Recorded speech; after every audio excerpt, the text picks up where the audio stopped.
For most of my life, I would have never said that I struggled with high levels of stress or anxiety.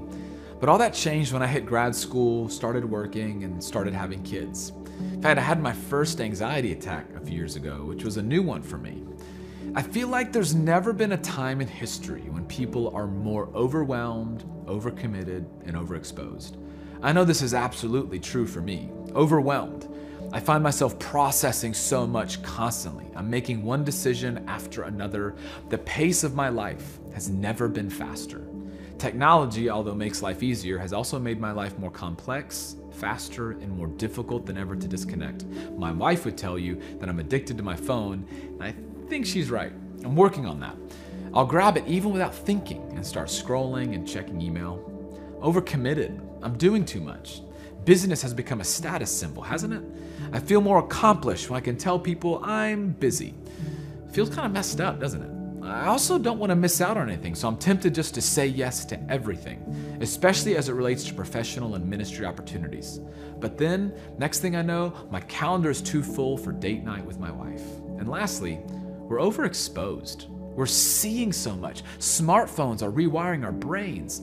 This plays out for me in a number of ways. I get an endless stream of notifications and news alerts, which keeps me from being able to focus on what or who is most important. If something happens on the other side of the world, I see it instantly with photo and video. And add on top of that social media where I am prone to endlessly scroll and simultaneously compare myself to others, that is a recipe for mental and spiritual disaster.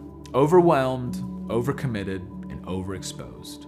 What does all that lead me to? Honestly, it leaves me with less. Sleepless nights, at times a hopeless heart, a peaceless mind, and even a restless soul. Can anyone relate? Jesus in Matthew 11 gives us an invitation to a new way of living. Come to me, he says, all of you who are weary and burdened, and I will give you rest. Take my yoke upon you and learn from me, for I am gentle and humble in heart, and you will find rest for your souls. That word rest is directly connected to restoration.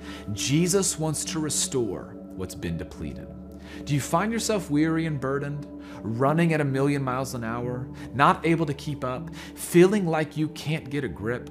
Jesus invites you and I to come to him, to slow down, to take up his yoke, his rhythm, his pace, and his grace. Let your soul catch up to the going that is your life. Remember, your soul is at its best when you come to Jesus for rest. So give Jesus the space to help you restore your soul.